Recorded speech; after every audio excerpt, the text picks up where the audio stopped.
ஜாஸ்தி அம்மாக்கு இல்லையா. அப்ப வந்து அம்பாள் வந்துருவா அப்படிங்கும் போது நம்ம சொன்னோம் என்னென்னலாம் நம்ம பண்ணா அம்பாள் வந்து நம்ம கூடவே இருப்பான், நம்ம கிட்ட வருவான். அதே இதுதான் இந்த ராம இதுக்கும் பெரியவா சொல்றான். பெரியவா வந்து ஒவ்வொரு இடத்துலயும் நிறைய பேர் வந்து பெரியவாள்கிட்ட வந்து இது பண்ணுவா. இந்த மந்திரம் எனக்கு உபதேசம் ஆச்சு, அந்த மந்திரம் உபதேசம் ஆச்சு அப்படின்னு சொல்லும் போது ஒரு சிலர் என்ன பண்ணுவா, பெரியவா எனக்கு இந்த மந்திரம் எல்லாம் வாயில நுழையவே இல்லையே, நான் என்ன பண்றது அப்படின்னு சொன்னோடனே ஃபர்ஸ்ட் பெரியவா சொல்றது என்னன்னா, ராம ஜபம் சொல்லு, ராம ராம ராம ராமான்னு சொல்லு அப்படின்வா பெரியவா. பெரியவா ஏன் ராமரை வந்து ப்ரையாரிட்டைஸ் பண்ண அப்படிங்கிறதுக்கு வந்து நிறைய காரணங்கள் இருக்கு. ராமர் வந்து யாருன்னா ருத்ர ரூபம். ஆஞ்சநேயர் வந்து யாருன்னா ருத்ர ரூபம். அவன் ராமர் பக்கத்துல ராமரை நம்ம கும்பிட்டோம் அப்படின்னோம்னா அந்த இடத்துல ஆஞ்சநேயர் வருவார். ஆஞ்சநேயர் ருத்ர ரூபம்ன்றதுனால சிவனை தேடிட்டு பார்வதி வருவா. பார்வதி இருக்கிற இடத்துல விநாயகர் இருப்பார். இப்படி வரிசையா எல்லா தெய்வமும் அந்த இடத்துக்கு வந்துடும். அதனால பெரியவாளோட அட்வைஸ் என்ன அப்படின்னா, யார் வந்து கேட்டாலும் நீ ராம ஜபம் பண்ணு. குழந்தைங்களுக்கும் அது சொல்லுவா. காத்தால எழுந்தோடனே ஸ்ரீராம ஜெயம் எழுதுறத ஒரு பழக்கமா வச்சுக்கோங்க அப்படின்னு சொல்லுவா. இது வந்து எளிமையானது. ராமா அப்படின்னு அந்த ஒரு வார்த்தை சொன்னா போதும். ராமர் வராரோ இல்லையோ முன்னாடி ஆஞ்சநேயர் வந்து உட்கார்ந்துன்ற ஒரே ஒரு வார்த்தை ராமா அப்படின்னு மனசுருகி நம்ம சொல்லும் போது. அதனால பெரியவா சொன்ன இந்த எளிய மந்திரத்தோட இத வந்து ஒரு கதை மூலமா நம்ம இப்ப பார்க்க போறோம். இது வந்து ஆந்திரால பெரியவாளோட கேம்ப் இருக்கு. பெரியவாளுக்கு எப்பவுமே என்னன்னா, கேம்ப் போட்டோம்னா ஒரு வசதியான ஒரு இடத்துல போய் பெரியவாளுக்கு உட்கார்ந்துட்டு பழக்கமே கிடையாது. ஒண்ணு சிதில அடைஞ்ச ஒரு கோவிலுக்குள்ள போய் உட்கார்ந்துப்பா, இல்ல ஏதாவது ஒரு வெட்ட வெளியில போய் உட்கார்ந்துப்பா. இதோட ரீசன் என்ன அப்படின்னா, ஒவ்வொரு ஊர்லயும் சிதில அடைஞ்ச கோவில்ல விளக்கேற்றத்துக்கு கூட வசதி கிடையாது, நெய்வேத்தியம் பண்றதுக்கு வசதி கிடையாது. இந்த மாதிரி இருக்கும்போது பெரியவா போனா கும்பல் அங்க வருவா. கும்பல் வரும்போது எல்லாரும் என்ன பாப்பா, என்னது பகவானுக்கு ஒண்ணுமே இல்லையே, விளக்கேற்றத்துக்கு கூட இல்லையே. இது நிதர்சனமான உண்மை. சமீபத்துல வந்து நாங்க ஒரு கோவிலுக்கு போயிருக்கோம். அந்த கோவில்ல அம்பால பார்த்தேன்னா கண்ணுல அப்படியே ரத்தமே வந்துரும். அந்த பாவாடை ஃபுல்லா அந்த அம்பாளுக்கு, அவ லோக நாயகி, அவளுக்கு ஒண்ணுமே கிடையாது. அவர் வந்து என்கிட்டயும் வெங்கடேஷ்கியும் வந்து சொல்றார், ஏதாவது குடும்பம் கொடுத்து வாங்கி கொடுங்க இந்த அம்பாளுக்கு, நாங்க வந்து இப்படி இருக்கு இந்த நிலைமையில இருக்கோம் அப்படின்ற மாதிரி சொல்றா. நம்ம என்ன பண்றோம், இந்த மாதிரி கோவிலெல்லாம் விட்டுட்டு புதுசா நம்மளுக்கு வந்து இது பண்ணிக்கிறத விட அவர் என்ன சொல்றா, பெரியவா இருக்கிற கோவில் சிதிலமடைஞ்ச கோவில நீ வந்து இது பண்ண, அதே மகா புண்ணியம், கும்பாபிஷேகம் பண்ண புண்ணியம் அப்படின்னு சொல்றா. இந்த மாதிரி கோவில்ல போய் அவர் உட்கார்ந்துக்கிறதோட ரீசனே அதுதான். அப்பதான் மக்களுக்கு வந்து அது வருவா. வந்தானா அந்த இடத்துல வந்து இது அவர் அதுல இருந்து ஒண்ணும் எடுத்துக்கல, அத்தனையும் அந்த கோவிலுக்கான இதை பண்ணிட்டு ஒவ்வொருத்தருக்கும் ஒரு அசைன் பண்ணிடுவார். நீ இதை ஏத்துக்கோ அதை ஏத்துக்கோ. பெரியவா வாக்க மீற முடியுமா நம்மளுக்கு? கண்டிப்பா முடியாது. சோ அந்த மாதிரி ஒரு இடத்துலதான் அவர் ஸ்டே பண்ணிட்டு இருக்க. அதே மாதிரி ஆந்திரால போயிருக்கும் போது ஒரு இடத்துல உட்கார்ந்துட்டு இருக்க. அங்க அந்த கோவில பெரியவா வந்துட்டோம்னா என்ன நடக்கும், டெய்லி பஜனை நடக்கும், ராமாயணம், பாகவதம், இதெல்லாம் வந்து பெரியவாளுக்கு என்ன அப்படின்னா பக்தி. அந்த பக்திய வந்து இந்த மூலமா செலுத்தணும் அப்படிங்கறதுல அவர் கரெக்டா இருப்பார் பெரியவா. அங்க ஒரு பாகவதர், அதாவது இந்த ராமாயணத்தை சொல்ற ஒருத்தர் வர, மகா தேஜஸ்வி, அப்படியே கரை புரண்டு சொல்றாரு. ஒவ்வொரு காண்டமும் அனுபவிச்சு சொல்றாரு. ராமரோட கதையை சொல்லும் போது பிறக்கும் போது அவரை எழுந்து அப்படியே சந்தோஷமா அதோட தனக்கே குழந்தை பிறந்த மாதிரி அப்படி ஒரு மந்தகாச சிரிப்போட சொல்லுவார். கைகேயியை பத்தி சொல்லும் போது அப்படி சொல்லுவார். ஆனா கடைசியில ராமரோட நிலைமைய சொல்லும் போது விம்மி விம்மி அழுவார். சப்தாகமம் பண்ணார் 7 நாள் உட்கார்ந்து. அப்படி அவரோட குணம் என்னன்னா, இன்வால்வ்மெண்ட் மட்டும் இல்ல, ராமரை பத்தி சொல்லும் போது அந்த ராமரை தான் அனுபவிச்சா மட்டும் போராது, அங்க இருக்கிற அந்த சின்ன குழந்தைங்க, ஏன் சின்ன குழந்தைங்களை நம்ம சொல்றோம் அப்படின்னா, குழந்தைங்களுக்கு நம்ம ஆரம்பத்துல நம்ம என்ன சொல்றோமோ அது பதிஞ்சு போகும். ராம ஜபம் சொல்லு அப்படின்னு அந்த குழந்தைங்களுக்கு இப்ப நிறைய வீட்டுல பார்த்தேன்னா காலம்பரை எழுதுற ஸ்ரீராம ஜெயம் எழுதுற எத்தனையோ குழந்தைங்க இருக்காங்க. இத ஆரம்பத்திலேயே நம்ம அவளுக்கு அந்த இதை சொன்னோம் அப்படின்னோம்னா அவளுக்கு அந்த பக்தி மார்க்கத்தை இருக்க குழந்தைங்க எப்பவுமே சீக்கிரமா எல்லாம் கத்துப்பாங்க. அதனால அவர் என்ன பண்ணுவார், ரொம்ப சந்தோஷமா குதிச்சு ஆஞ்சநேயர் வரப்பெல்லாம் குதிப்பார். இந்த மாதிரி வந்து ஒரு மாதிரி அதுலயே இது பண்ணி சொல்லுவார். ஆனா அவருக்கே ஒரு சமயம் என்ன ஆயிடுச்சுன்னா வாட்டமா போயிட்டார். அவர் ஒரு மாதிரி விரக்தி நிலைமையில, பெரியவா இருக்கும் போது இது நடக்கிறது, ஒரு மாதிரி சொல்லிட்டே வந்தார். முடிச்ச அன்னைக்கு வந்து பெரியவா கிட்ட வந்து நிக்கிறார். ஒரு காண்டத்தை முடிச்சிருக்கார். முடிச்சுட்டு வந்து பெரியவாள்கிட்ட நிக்கிறார். பெரியவாளுக்கு அவரோட மனசு தெரிஞ்சு போச்சு. அவர்கிட்ட சொன்னார், நீ ரொம்ப நல்லா கதை சொன்ன, இதை தாண்டி நீ ஒண்ணு பண்ணுவியே, அதை ஏன் பண்ணல அப்படின்னு கேட்டார். அவர் அதிர்ந்து போய் நின்னுட்டார். பெரியவா பெரியவா பெரியவா அவ்வளவுதான். அதுக்கு மேல அவருக்கு வார்த்தை வரல. ஏன்னா அவரோட குணம் என்னன்னா, எந்த இடத்துல கதை சொன்னாலும் தன் சொந்த செலவுல ஸ்ரீராம ஜெயம் எழுதுற போற மாதிரி நோட் புக்கு, அந்த பல்பம், பென்சில் அதெல்லாம் வாங்கி கொண்டு போய் அந்த குழந்தைங்களுக்கு கொடுப்பார். ஆனா திரும்பி அந்த குழந்தைங்க வந்து எழுதின்னு வந்து காட்டுறதும் கிடையாது. ஒரு நாளைக்கு வருவா, நிறைய பேர் வருவா, ஆஹா இன்னைக்கு வந்துட்டாலே நாளைக்கும் அவ வரணுமே அப்படின்னு அவர் நினைப்பாரு. அவருக்கு வந்து கூட்டம் கூடணும்னு ஆசை இல்ல, இந்த பக்திய வந்து நம்ம கொண்டு போகணும்னு ஆசை. அன்னைக்கு வந்து அவன் மறுநாள் வரமாட்டா.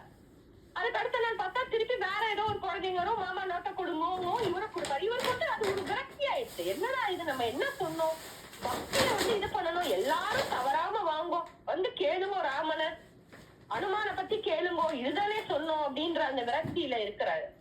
பெரியவாட்ட சொன்னே, இல்ல பெரியவா அது வந்து பெரியவா அப்படின்ற.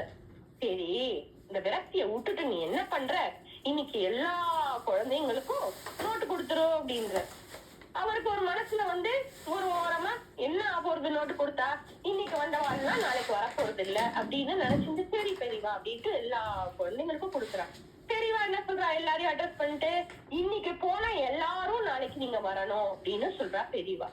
இத கேட்டோன்னே எல்லா குழந்தைங்களும் ஆசையா நோட்டை வாங்கிட்டு போறது, நோட்டை இது பண்ணிட்டு வந்து மறுநாளைக்கு இவர் வராரு. வந்து பார்த்தா அன்னைக்கு வந்த கும்பல் பெரியவா வந்திருக்காளேன்னு மறுநாள் எல்லாரும் வந்திருக்கா.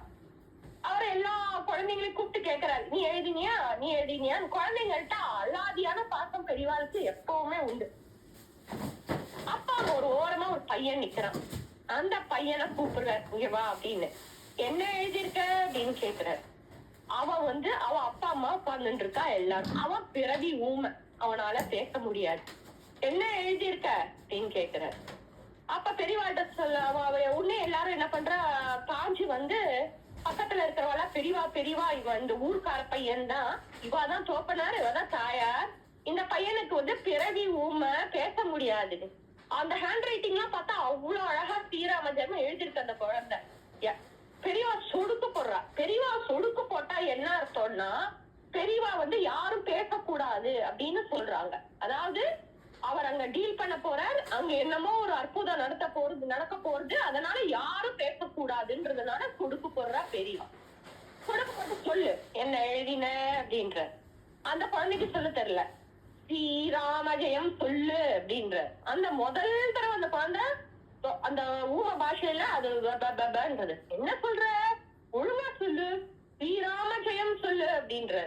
ரெண்டாவது தடவை ஸ்ரீராம ஜெயம், ஜெயம் கூட சொல்லல, ராம அப்படின்னு வருது. திருப்பி திருப்பி சொல்றா பெரியவா. அந்த இதுல வந்து ரொம்ப டிட்டர்மின்ட் ஆயிட்டா. சொல்லு சொல்லு சொல்லுன்னு சொன்னோன்னே ஒரு 6 தடவை சொல்றது. 7வது தடவை குழந்தை வந்து ஸ்ரீராம ஜெயம் அப்படின்னு சொல்றது. அவ அப்பா அம்மா அங்கேருந்து ஓடி வந்தவ அப்படியே அது கும்பலே ஜெய ஜெனி சங்கரா ஹரஹர சங்கரான்னு அவர் அந்த ராமதாசிய பார்த்து சொல்றார், நீ விரக்தியா இருந்தியே, யாரும் வரல யாரும் எழுதலன்னு பாரு, ஒரு நாள் நீ கூட்ட அந்த நோட்ல எழுதின, ராம சந்தோஷப்பட்டுட்டான் அப்படின்னு சொல்றாரு பெரியவா. இதுல இருந்து நம்ம என்ன தெரிஞ்சுக்கணும் அப்படின்னு சொன்னோம்னா, ராம ஜபம் தான் நம்மளோட மன்றமா இருக்கும். ஏன்னா எல்லாருக்கும் மன்றம் தெரியுமா அப்படின்னா தெரியாது. நிறைய பேரால வந்து அதை புரிஞ்சுக்க முடியாது. ஒரு மனசுல ஒரு வருத்தம் இருக்கும், ஐயோ அவா சொல்றாளே, அவளுக்கு இது தெரியாது, இவாளுக்கு அது தெரியாது, எதுவும் தெரிய வேண்டாம் உனக்கு, ராமா அப்படிங்கிற அந்த ஒரு வார்த்தை போதும். ஏன்னா ராமர் ஒரு பர்ஃபெக்ட் எக்ஸாம்பிள் எல்லாத்துக்கும். எப்படி பையன் சரியான பையனா இருந்திருக்கிறார். அப்பாவையும் அம்மா கிட்டயும் அவ்வளவு பக்தி. ஒரு அம்மாட்ட மட்டும் இல்ல, பெத்த அம்மாட்ட மட்டும் இல்ல, கைகேயி மேல கடைசி வரைக்கும் எந்த விதமான இதுவும் இல்ல, அவ மேல துவேஷம் கிடையாது. நல்ல ஒரு பிரதர், 4 பரத சத்ருக்ன லக்ஷ்மணா இருக்கு. சீதைக்கு நல்ல ஒரு ஹஸ்பண்ட். ஆனா அது ஏன் நிறைய பேர் சொல்வா, என்ன இப்படி படுத்தினார், அவர் சந்தேகப்பட்டார், அதெல்லாம் வந்து அவரோட அந்த இது முடியும் போது அவர் கிளம்பி ஆகணும். உட்காந்துங்க இது பரிபாலனம் பண்ணிட்டு இருக்க முடியாது. லக்ஷ்மி தேவி போனாதான் இவர் போக முடியும். எல்லா இடத்துலயும் அந்த சக்தி முன்னாடி போகணும். அதுக்காக அவர் அந்த மாதிரி பண்ணார். ஆஞ்சநேயருக்கு ஒரு நல்ல ஒரு இதுவா இருந்தார், எஜமானனா இருந்தார். ஜாம்பவானுக்கு நல்ல ஒரு நண்பனா இருந்தார். சுக்ரீவனுக்கு ஒரு இதுவா இருந்தார், நலன் இருந்தாரா, அங்கதனுக்கு இருந்தார். இப்ப எல்லாருக்குமே அவரோட பார்ட்டை வந்து கரெக்டா பண்ண அந்த ராமர் வந்து ஒரு உத்தமமான தெய்வம். அந்த தெய்வத்தை நம்ம வந்து டெய்லி மனசால நினைச்சு ராம ராம ராம ராமன்னு சொல்லிட்டே இருந்தோம்னா கண்டிப்பா அந்த இடத்துல நமக்கு ஆஞ்சநேயர் அனுகிரகம் பண்ணுவார், பிரத்யட்சமா நம்ம பார்க்கலாம். அதனால நம்ம எல்லாருமே ராம ஜபத்தை டெய்லி பண்ணணும்ங்கறத இது மூலமா தெளிவா சொல்றான். இது மாதிரியே ஒரு திருவையாறுல நடந்த ஒரு கதை. இது வந்து ரொம்ப வந்து கேட்கும் போதே கூஸ்பம்ஸ் வர கதை. அங்க வந்து திருவையாறுல வந்து சின்ன சுவாமி ஐயர்னு ஒருத்தர் இருக்கார். அவ எப்படிப்பட்டவன்னா, அவ வந்து சிவபக்தர்கள், அதே சமயம் வந்து அவ சிவபக்தர்களா இருந்தாலும் ராமாயணம் படிக்காம இருக்க மாட்டா, ராமரோட ராம ஜபத்தை சொல்லாம இருக்கவே மாட்டாவா. டெய்லி அவர் என்ன பண்ணுவார், ராம ஜபம். எந்த காலமும் அவ பெரிவா பெரிவா பெரிவான்னு ஒரு பக்கமும், இன்னொரு பக்கம் வந்து ராம ராம ராம ராம ராமான்னு. அவருக்கு வந்து ஒரு பையன், அந்த பையன் பேர் என்னன்னா, பையன் பிறந்த உடனே அவர் பேர் வச்சுட்டார் ராமச்சந்திரன். ராமச்சந்திரன் வந்து ரொம்ப தேஜஸ்வி. அவரும் வந்து அப்பா மாதிரியே. எப்ப பார்த்தாலும் பெரியவாளை பத்தி அவளுக்கு வரல. ஒரு பக்கம் பெரியவா வந்தா எவ்வளவு நல்லா இருக்கும் நம்ம ஊருக்கு, இங்க வந்து தங்கினா எங்க தங்குவா, நம்ம பாத்துல தங்கினா ரொம்ப சந்தோஷமா இருக்குமே, இப்படிதான் வார்த்தை பேசிப்பா. சாயங்காலம் ஆயிடுச்சுன்னா எல்லாரும் என்ன பண்ணுவோம், அமைதியா அவ இது பண்ணி சாயம் சந்தியா பண்ணி முடிச்சுன்னே அவர் உட்காந்துப்பார், குடும்பமே உட்காரும் ராம ஜபம் பண்ணிட்டு இருப்போம். இந்த மாதிரி இருக்கும்போது அந்த பையனுக்கு வந்து கல்யாண வயசு வருது. ஒரு பொண்ணோட அலையன்ஸ் வந்து செட் ஆகுது. அந்த பொண்ணோட பேரு என்னன்னா சீதா லட்சுமி. ராமச்சந்திரன் சீதா லட்சுமி. பெரியவாள்கிட்ட ஆசீர்வாதம் வாங்குறா. கல்யாணமும் நடந்து முடிஞ்சிடுறது. இவாளுக்கு சந்தோஷமா இருக்கிற வாழ்க்கையில வந்து ஒரு பெண் குழந்தை பிறக்குது. அவளுக்கு வந்து அவ்வளவு சந்தோஷம். காலத்துல கல்யாணம் ஆயிடுத்து, நல்ல ஒரு பெண் குழந்தையும் அழகான குழந்தை பிறந்திருக்கு அப்படின்னு இருக்கும்போது அங்கேருந்து ஆண்டவன் டெஸ்ட் வைக்காமலா போயிடுவான். ஒரு நாளைக்கு நல்லா இருந்த அந்த குழந்தை காலம் ஆயிடுச்சு. உடஞ்சு போறது குடும்பம். ஆனா ராம ஜபம் நிக்கல, பெரியவா ஜபம் நிக்கல. குழந்தையோட எல்லா இதுவும் முடிஞ்சதுக்கு அப்புறமும் அந்த குடும்பம் உட்காந்து ராம ராம ராமன்னு இது பண்ணுவோம். கண்லேன்னு தனியா கொட்டும் சீதா லட்சுமிக்கு. குழந்தைய பறி கொடுக்கறதுங்கிறது என்ன, புத்திர சோகம் வரலாமா, அது வரக்கூடாது, அது மகா பயங்கரமான சோகமாச்சே. அப்பவும் அந்த குடும்பம் என்ன பண்ணுவா, ராம ஜபத்தை விடாத சொல்லிட்டு இருப்பா, ராமா ராமா ராமான்னு. எல்லாம் இப்படியே நடந்துருக்கு. பெரியவாளுக்கு தெரியாதா அந்த குடும்பத்தோட இது. வந்துட்டாரு நம்மளோட மகாதேவ். 13 வருஷம் படுத்துறார் ராமர். குழந்தை கிடையாது. என்னென்னமோ வைத்தியங்கள் பார்த்தாச்சு, இந்த பொண்ணும் போயாச்சு, வேற குழந்தையும் இல்ல. என்ன செய்யறதுன்னு புரியல. ஆனாலும் ராம ஜபத்தை நிறுத்தலாவா. அந்த 13 வருஷமும் நமக்கு ஒரு சின்ன ஒரு வேதனை வந்தோடனே நம்ம என்ன பண்ணுவோம், விரக்தியில இருந்து இன்னிலேருந்து ஒண்ணும் கிடையாது, நீ என்ன இப்படி படுத்திட்ட பத்தியா, என்னமோ நம்ம கொடுத்து வச்ச மாதிரியும் அத அவ செய்யாத மாதிரியும் நமக்கு எல்லாம் அந்த கோவம் வரும்போது 13 வருஷம் அந்த தம்பதிகளும் அவளோட தகப்பனார் அவ அம்மா எல்லாரும் உட்கார்ந்துட்டு யாரையும் வெறுக்கல, யார பத்தியும் தப்பா எதுவும் பேசல, ராம ஜபத்தை தொடர்ந்து பண்ணிட்டு இருக்கு. பெரியவாளுக்கு சரி இனிமே இவாளை படுத்தக்கூடாது, நம்ம கிளம்பி ஆகணும் அப்படின்னு பெரியவா வரா. பெரியவா திருவையாறு வரானோடனே பயங்கர ஆர்ப்பாட்டம். வீட்டுக்கு பூர்ண கும்பம் கொடுக்கறது என்ன, வாச தெளிச்சு கோலம் போட்டு காவி போட்டு அவா வந்து பழங்களும் அது இதுவும் வாங்கி வச்சுட்டு இருக்கா. இவன் என்ன பண்றா, சீதா லட்சுமி மனசு நொந்து போயிருக்கா. பெரியவா வந்துட்டு இருக்கா. பெரியவா வரவே உள்ளேயே வந்துட்டா. பெரியவாள வந்து யாராத்துல தங்க போறா அப்படின்னு பார்த்தோன்னா, சுவாமின்னு ஒருத்தர் வீட்டுல தங்க போறதா ஒரு இது இருந்தது. சரி இவாள சொல்றா, பெரியவா வரா, நம்ம எதுவும் சொல்லக்கூடாது, இது வேணும் அது வேணும்னு கேட்க கூடாது. பெரியவாளுக்கு தெரியும் குழந்தை போனது தெரியும், குழந்தை இல்லங்கிறதும் தெரியும். பெரியவா பாத்துப்பா அப்படின்ற மாதிரி அந்த கப்பல் அங்க நின்னுட்டு இருக்கா. அவ வந்து அப்பதான் வீட்டை பாக்குறா. எல்லார் வீடும் இவ்வளவு இதுவா இருக்கே, நம்ம கோலம் போடணும்னு சொல்லிட்டு அவசரமா தண்ணி தெளிச்சு கோலம் போட்டுட்டே இருக்கும்போது பெரியவா வந்து நின்னுடுறா கோலத்துக்கு முன்னாடி. அதான் பதச்சு போயிடுறா எல்லாரும். என்னம்மா நீ முன்னாடியே இது பண்ணி வைக்க மாட்டியாங்கிற மாதிரி சில பேரெல்லாம் இது பண்றா. பெரியவா எல்லாரையும் இது பண்ணிட்டு சீதா லட்சுமி அப்படின்னு கூப்பிடுற. என்ன அப்படின்னு, நான் செத்த உள்ள போறேன் அப்படின்ட்டு இது பண்றேன்.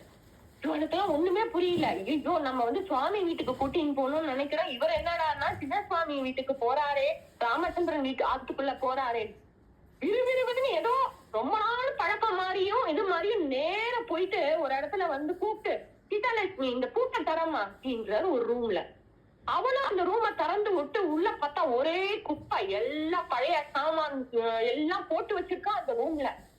தும்மலான தும்மல் வந்தா அந்த எல்லாருக்கும் ஒரு பதப்பாயிட்டு, ஐயோ பெரியவாளை கொண்டு போய் இந்த ரூம்லயா உட்கார வைக்கிறது அப்படின்ட்டு அவர் என்ன பண்றாரு, சின்னசாமி ஐயர் வந்து சாஷ்டாங்கமா நமஸ்காரம் பண்ணி, பெரியவா தயவு செஞ்சு நீங்க கூடத்துக்கு வரணும், இந்த ரூம்ல நீங்க வந்து உட்கார்ந்து என்ன பண்ண போறேன் பெரியவா, வேணாம் பெரியவா, உங்களுக்கு ஏதாவது இது வந்துட போகுது அப்படின்னு சொல்றாரு.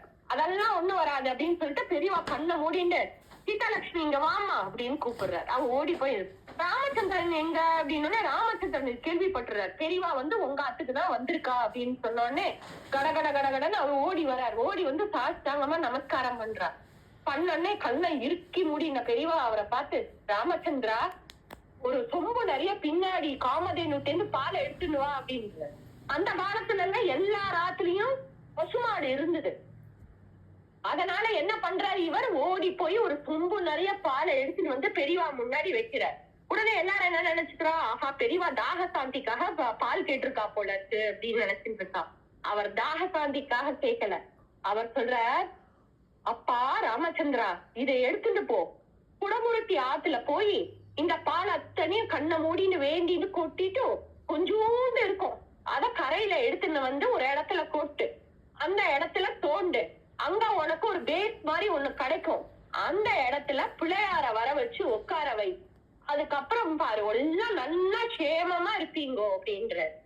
சீதாலட்சுமிய கூப்பிட்டு, அம்மா இனிமே உனக்கு எல்லாமே நல்லதுதான் நடக்கும் அப்படின்னு சொல்லி பெரியவா ஆசீர்வாதம் பண்ணிட்டு துண்ட கடத்துல எடுத்து ஒரு அடி அடிச்சு மேல அந்த இத போட்டு அந்த இதை போத்தின்னு இருக்கிறத போட்டு கட கட கட கடன் யாருக்குமே நிக்கல. பெரியவா அங்க இங்க திரும்ப அப்படியே நேர கிளம்பி போயிடுற.